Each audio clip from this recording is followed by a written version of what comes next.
Well, this is definitely exciting. Something that I probably should have done a lot earlier in the show and have wanted to do for a while is interview live in person, and I'm so excited to be doing it this episode for the first time, not only because I enjoy doing podcasts in person, but I get to do it here at Sweet Recording, a studio that I had the pleasure of being part of the origination of, and now happy to support here in South Jersey.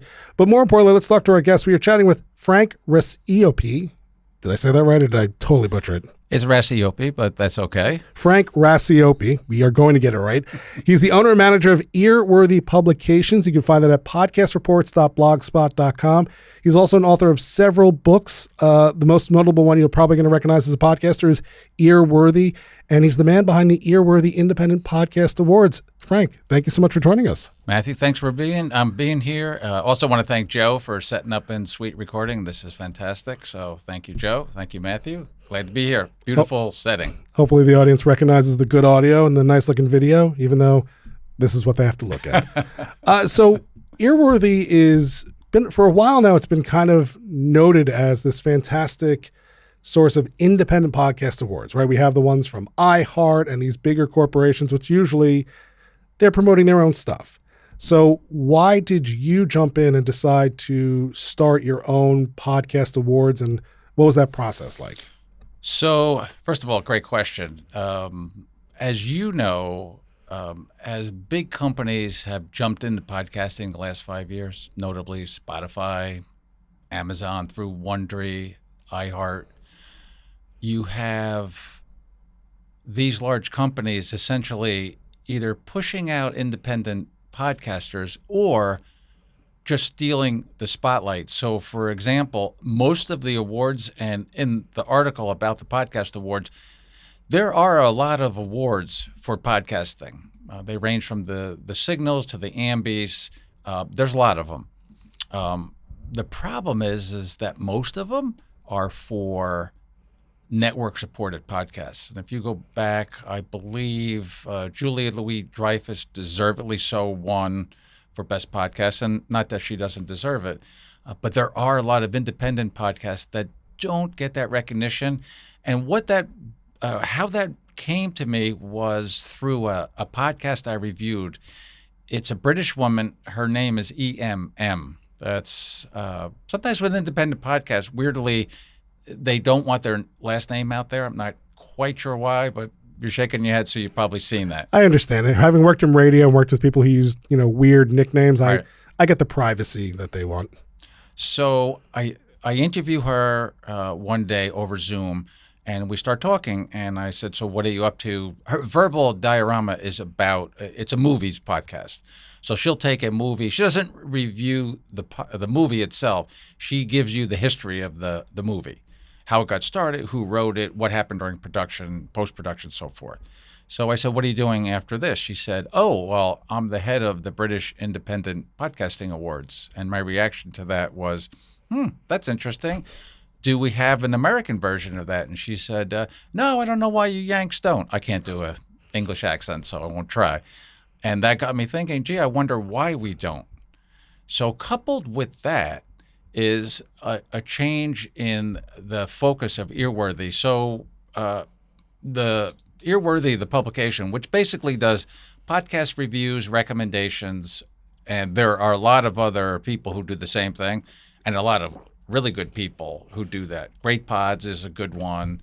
Bingeworthy is a good one. There's a lot of them out there. And one thing that Mathew, is that the podcasting industry is collaborative and collegial. It's not like other industries where it's cutthroat. So we give credit to other people basically doing the same thing. So most of the reviews I do end up coming from a marketing company, from a large company, like somebody like Beck Media does some Spotify or iHeart ones. They'll send me something. Like I got one the other day. Tom Flick is a new audio fiction podcast from iHeart and Tenderfoot TV, and it's got Owen Wilson and Sissy Spacek in it.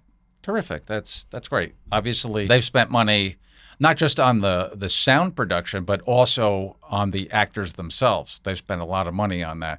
So there's not any way that someone who's an indie podcaster can match that.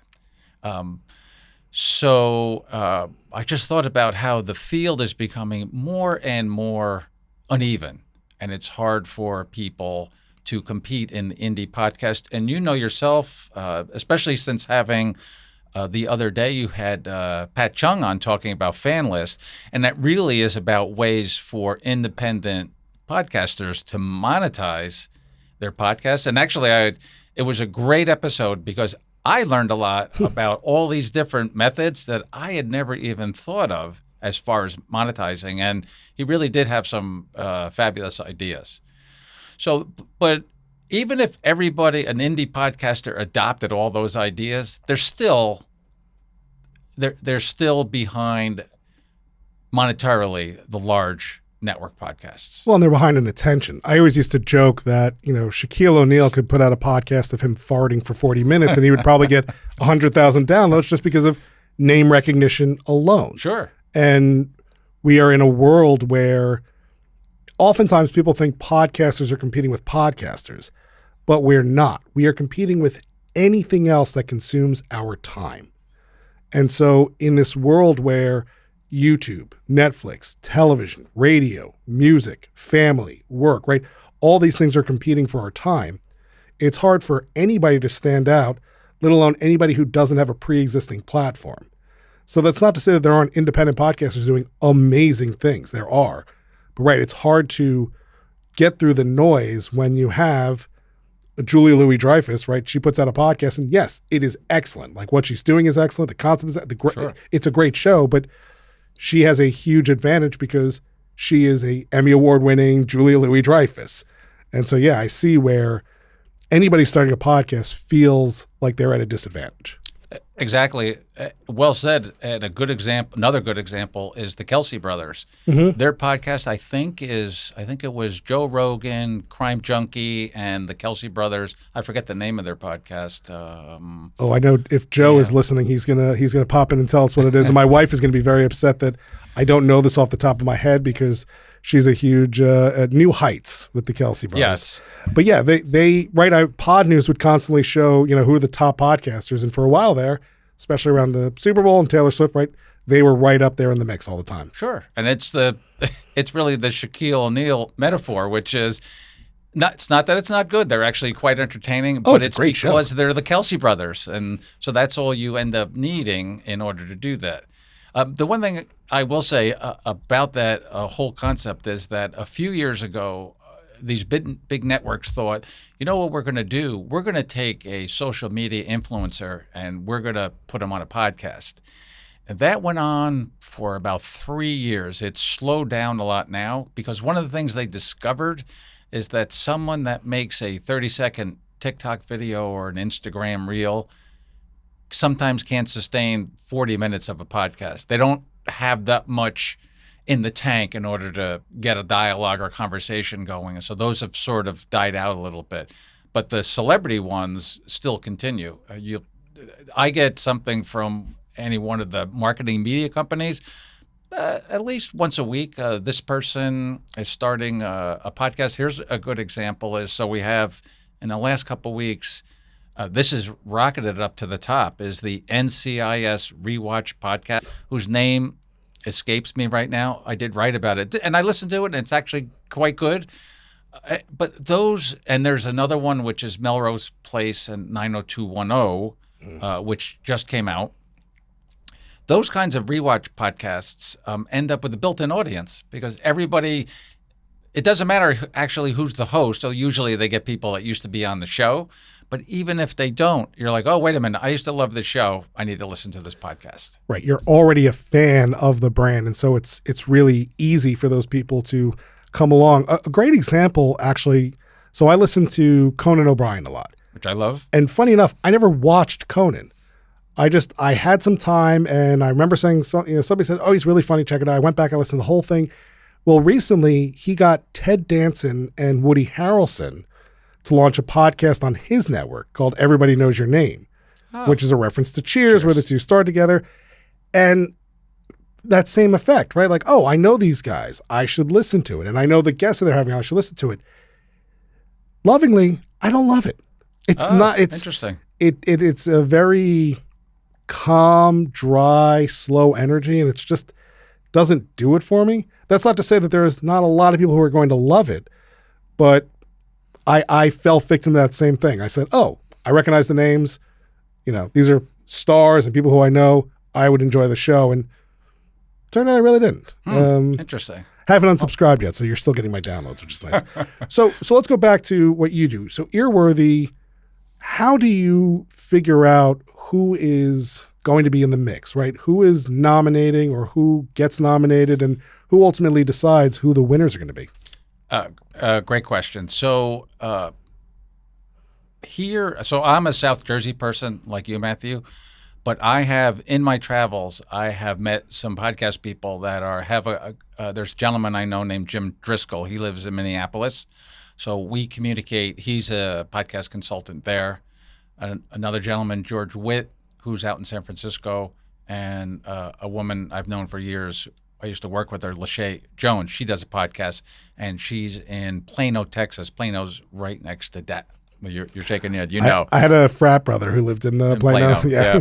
So I talked to them. We get together. We spent on Zoom hours trying to work this out.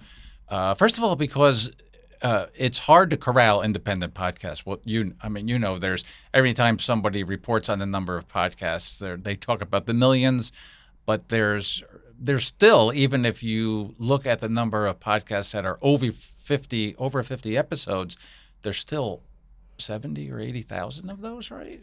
Well, I saw something recently. There's only 330,000 what they're calling active podcasts. Someone who's put on an episode in the last, maybe it's like 50 days or something like that. So yeah, it's a broad market, but it really isn't as big as it's often advertised as. And so this is a technology thing. So when I first started doing reviews, and I started that early on in the process, I used to have a publication called Podcast Reviews back in 2010. Ooh, early. Early. And so that failed largely because there just wasn't enough people paying attention. But back then, when I did reviews, if I listened to a independent podcast as compared to the few network ones, so back early then, TV Guide actually had a podcast. PC Magazine had a podcast. Leo Laporte's been around forever. He had one. You could tell the difference right away between a professional podcast and an independent podcast, simply because their technology generally wasn't very good. They didn't have the mics. They didn't have the system. A lot of times people were trying to learn Audacity at the same time as they were doing their podcast. And so you could tell the difference right away. And I went back and looked at some of my old articles, and I used to have a section where I would talk about sound quality. Now it's rare that I'll do that, largely because most of the independents, their sound quality matches some of the best professional podcasts that are out there. I mean, you can't tell the difference between, say, a Jordan Harbinger podcast. He's a big-time interview guy, and a smaller podcast like Aisha Khan does every single sci-fi film ever from England. You couldn't tell the difference in the sound quality. Well, sure, the technology has come a long way. I remember when I first started doing this on my own outside of a media company, the first mic I bought was a Blue Snowball mic.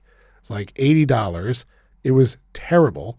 And now for $60, I can get a Samsung Q2U or an ATR 2100. And right, it's hard to discern the difference, especially now with the AI tools that are out there to improve the audio. But yeah, back in the day, I used to say people sounded like they were podcasting from their mom's basements.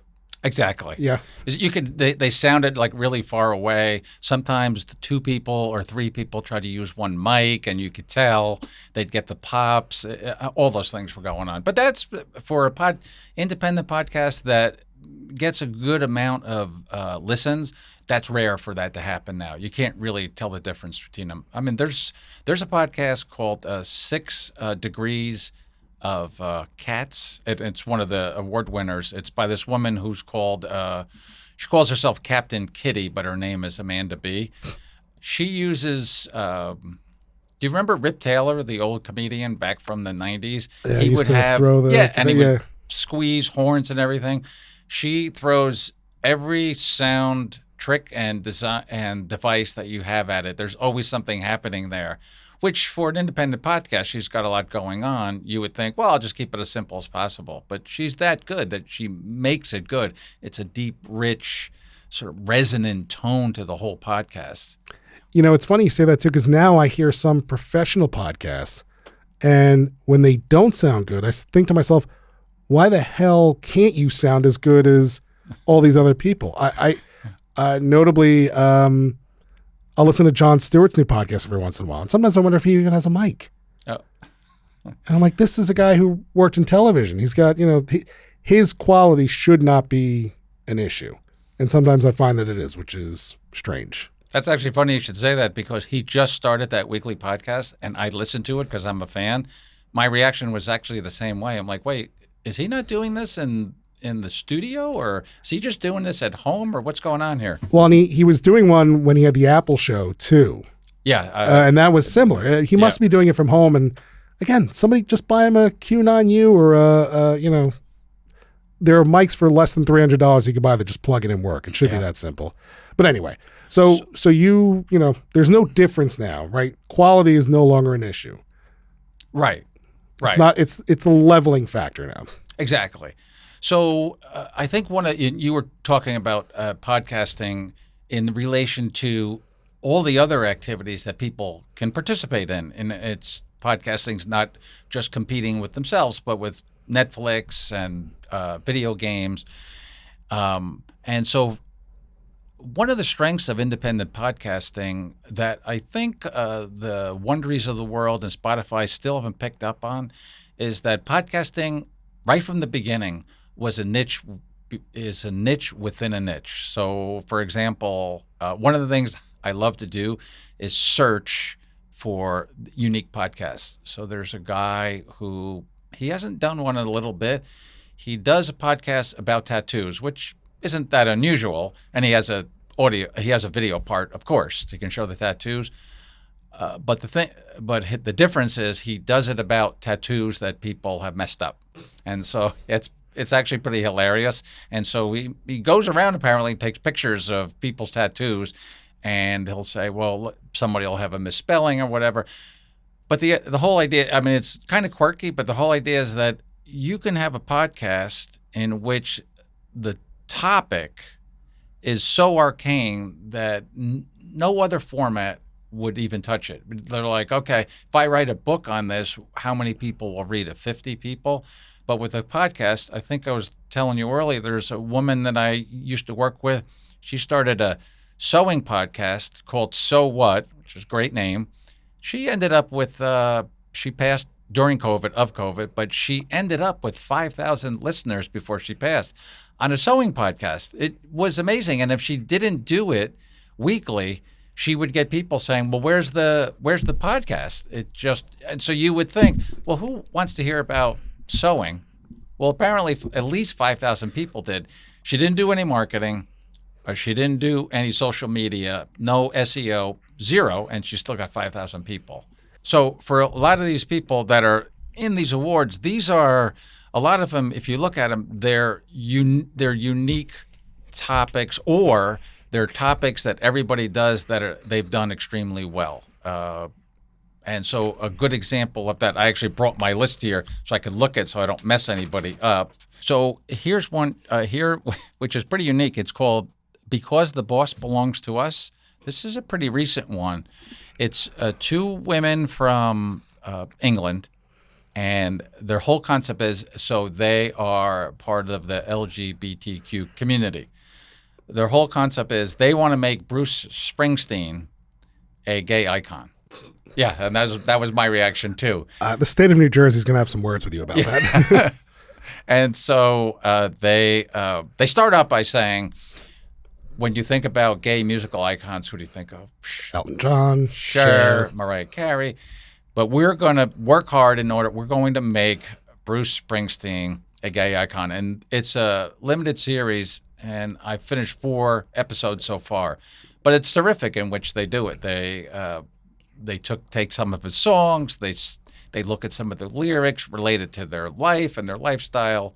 it's a very unique and different and quirky podcast. How do you find a podcast? Like, are you just searching for podcasts, or are people submitting them? Sometimes both. Okay. Sometimes somebody, because of, so luckily, and thanks to the people who read, I usually get in different formats about 5,000 to 10,000 people a week.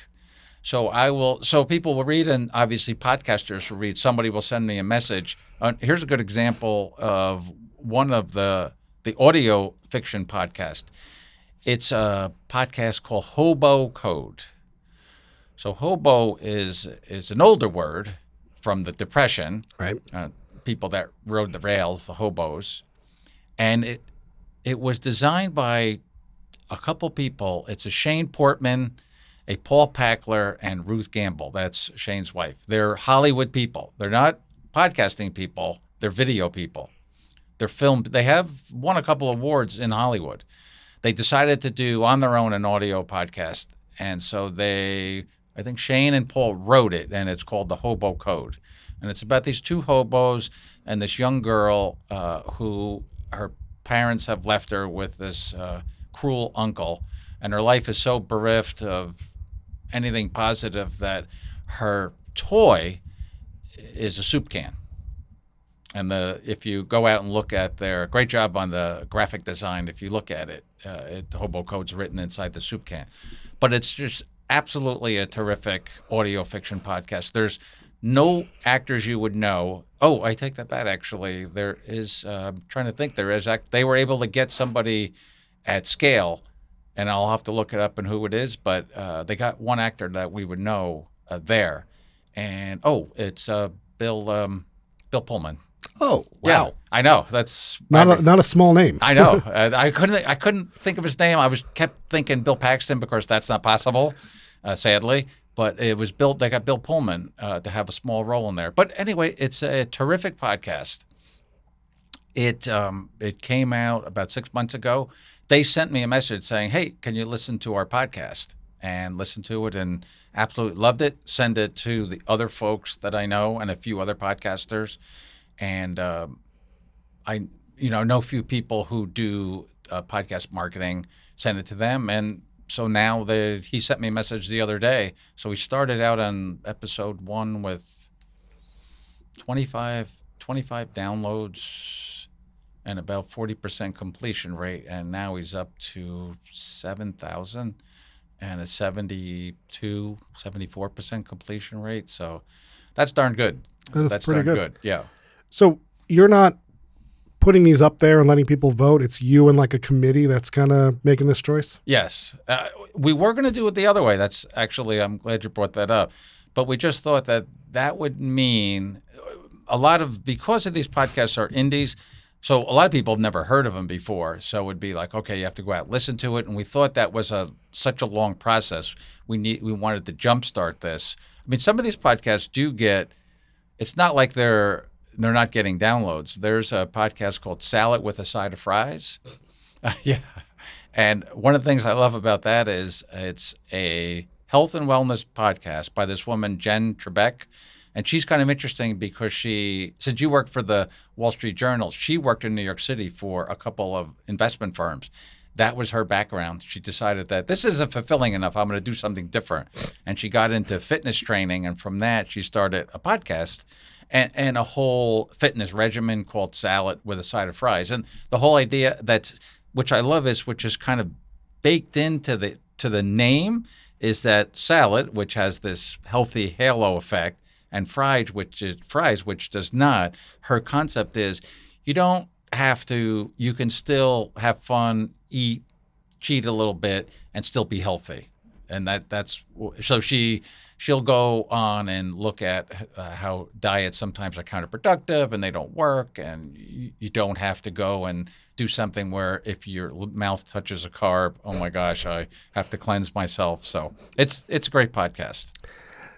I think it's interesting that you decided not to go the voting route also, because what you have often are podcasters who will use their audience to, and not cheat, but they'll put their thumb on the scales, right? If you have a really great podcast but only has a few thousand downloads, and you have a decent podcast but has a few 20,000 downloads or 40,000 downloads, right? That person's going to probably win because they're going to get their audience, they're going to mobilize, they're going to get the votes, and it's going to take over. So I like the fact that you're listening, you're making a judgment, you and a few others are deciding. It almost feels like the difference between certain award shows during the movie season, right? Like the Oscars versus the Emmys versus the other ones, right? Where the SAG, where the actors actually vote versus where the foreign press votes versus this and this and this. So that's interesting. So as a reminder, we are chatting with Frank Racioppi. Got it right that time. Excellent. Owner and manager of Earworthy Publication, podcastreports.blogspot.com. Author of a few books, including Earworthy, and you can check out. We'll have a link, by the way, to the article that announced the 2024 Earworthy winners, so you can see some of these shows, listen to some of the ones that we were talking about.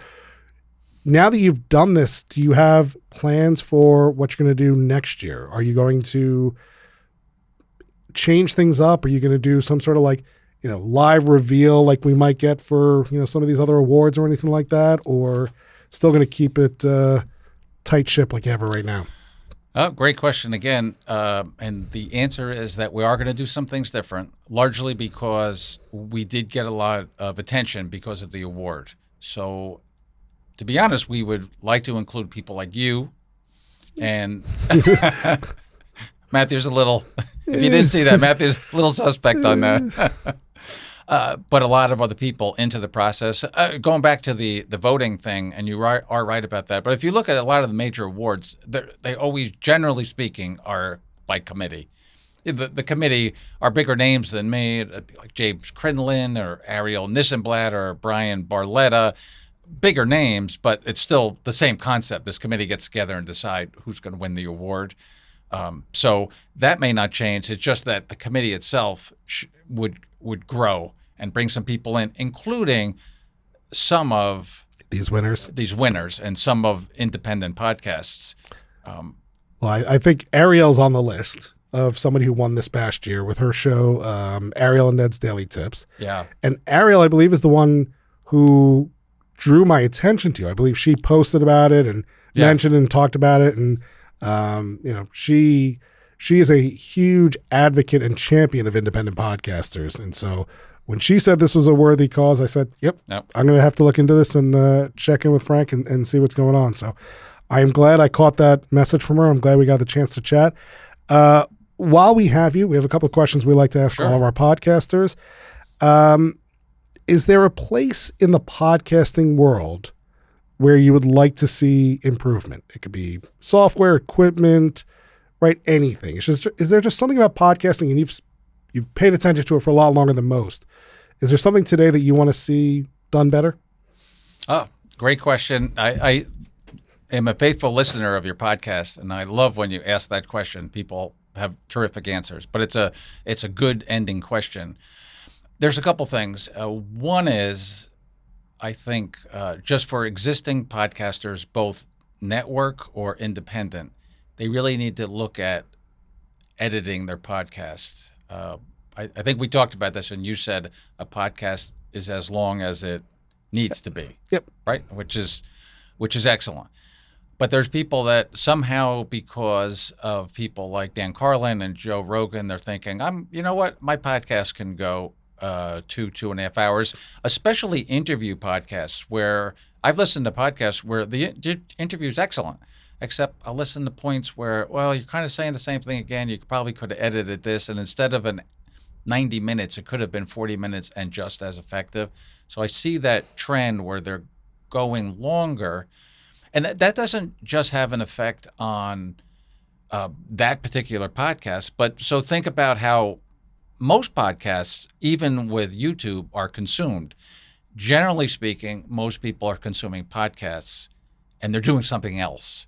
So it's not as if I'm going to sit down and watch Netflix. Okay, I'm just doing that, other than probably looking at your phone, right, which we all do. But podcasting is, hey, you know what? I need to go out and garden. I'll throw in my AirPods and I'll listen to the podcast. Well, for me, like I did that the other day because the heat broke in South Jersey and other parts of the country. I was able to finally get out, do my roses and things. So I was out there for about an hour and a half. Well, that got me I listened to your episode with the gentleman about trailergram, which I thought was fascinating. I listened to 2 other podcasts. I listened to Double Take, which is a podcast about what's coming on streaming every week. Excellent podcast. Good to know. Yeah, always like, all right, what's coming on Netflix or Paramount Plus? These 2 ladies will tell you. But so I got to listen to all those in 90 minutes. Yours was about 20. Hers was about 20. So I listened to 4 or 5 podcasts in 90 minutes. Now, somebody decides, I'm going to run one an hour and 45 minutes. I guess I could just shut it off at one point, but I'd like to get them to completion. So it kind of crowds out your ability to do other things and listen to multiple podcasts. Yeah, I find myself having sometimes the opposite problem, which is we got a dog recently. So a lot of my podcast consumption now is walking the dog. And so I find myself listening to a show, finish walking the dog and being like, I still want to hear what happens next. I need to find something else to listen to. But yeah, I agree with you that there are many, many podcasts who are going long for the sake of going long. And you really have to respect your audience's time. You are typically giving this away for free, but we have to invest our time. And time is honestly a bigger valuable asset than anything else because it's fleeting. So don't go long for the sake of going long. Don't be short for the sake of being short. Deliver value, avoid being repetitive and boring. You'll put out a good podcast. That's my thoughts. No, absolutely, I agree. And the other part of that is for the time is that now that video podcasts are a lot more popular and they're on, I think YouTube now has it become the number one sort of landing spot for podcasts, or am I wrong? There are articles and there are claims that may be true, and it's really hard to measure. But right. Yes, YouTube is a major player in the podcasting world now. Right. So whether you can do audio podcasts on YouTube, but whether it's audio or video, when you put them up there, people can, again, especially if it's a video, they can only consume one thing at one time. So if you have thousands and thousands of podcasts, you need to look at, hey, at what point here even for a person who does independent podcasts, most of these people here, and this is pretty common in the independent podcasting world, seem to have more than one podcast. You're shaking your head. For some reason, I'll talk to somebody, hey, I really like your podcast. Oh, well, I have like 4 which more. One? Yeah, which one? I have 4 more. And then, like, well, okay. I'm going to come back to my next question usually. So the question I always ask, and this is hard because you do the awards, but is there a podcast in your library that when that one drops, you will stop whatever it is you're listening to and go right to that one? Great question. I listened to the gentleman the other day. That was a good question. The answer to that is I'm cheating because I'm looking at my list here. There's this is different. There's a guy who won the award. His name is Zale Mednick. He's a ophthalmologist from Toronto, Canada. Okay. So I know you're like, hey, an ophthalmologist. Where is this going? Yeah, you worked for UPS, you were not a doctor. So he is such a great interviewer. As soon as his podcast drops, I'll listen to it because he has the ability to conduct an interview in which he draws out the person so they can give you their insight, and he also is able to address conventional wisdom. And a lot of the times these guests end up being people who say whatever most people believe isn't true. That's why it's called preconceived notions. But he's terrific. I never really do this, but I'm actually in my Overcast app trying to find this podcast right now because that seems like a very strong recommendation. So Zale, if you are listening to this at some point, you just got a new subscriber. Very good. Cool. All right. And then lastly, and I know you don't really produce a lot of podcasting content, right? You just write about it primarily, but is there some sort of tech that you want to see in the podcasting world or some sort of device that would improve podcasting either from the production or the listening side of things? Again, a good question. And you're right. I'm not a technology person. However, I did a review of a podcast from the Boston Consulting Group, and in the podcast, they did something I thought was kind of interesting. They created an AI co-host. And yeah, I know. And so it was a female, and I've forgotten her name. But anyway, so there was a BCG, Boston Consulting Group, had their host. He was very good. And he would converse with her, and they would talk about AI in the workplace. And then they would talk. And I'm like, wow, this is pretty amazing that they would do that. So by saying that, I'm not an advocate of, there's like a Joe Rogan AI podcast and other people. So I'm not advocating for that. That'd put a lot of people out of business and not be anywhere near as good as people.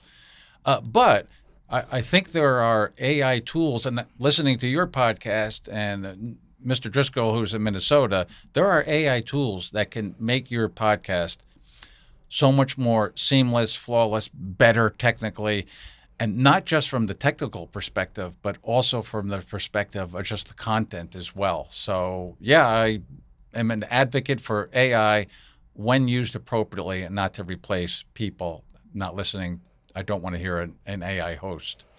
It's funny you say that because, there's a lot more I've seen just recently, maybe even this morning in Pod News. I think James had an article about a software that will read a white paper and turn it into like a 5-minute podcast, which is useful, but somebody should be doing that instead of the AI.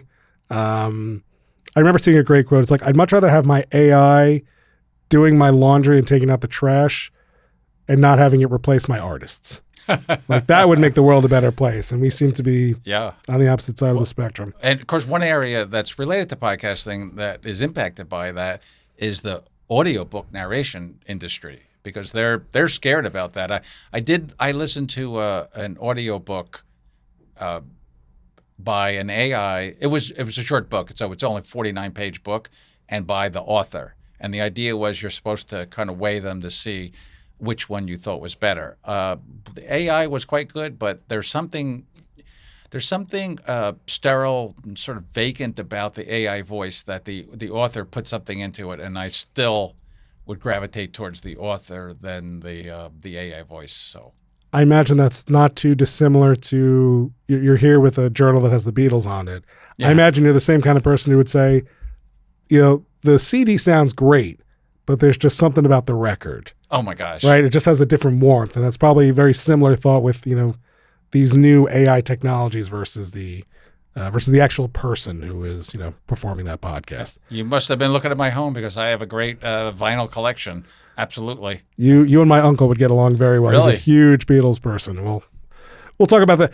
That is not of value to the audience. So we'll take that off air and we'll wrap it up. You got it. But this has been fascinating. I'm so glad. One, I was pleasantly surprised to see that you were in South Jersey. And so I'm glad we got the chance to meet. Thank you. And to talk about this. And I look forward to, as you prepare for 2025, hopefully we can do this again and get more people involved and get more submissions and get more excitement around it. But we've been chatting with Frank Racioppi. He's the owner and manager of Earworthy Publication, podcastreports.blogspot.com, author of several books, including Earworthy. And we'll call you the founder. Sounds like you have a few other folks with you, but founder of the Earworthy Independent Podcast Awards, which we'll have a link to that article. You can check out all the winners, a great list, a few names that you might recognize from this show, including our friend Danny Brown, who at this time his episode hasn't dropped, but it will soon. And so I'm so glad to see that he made that list as well.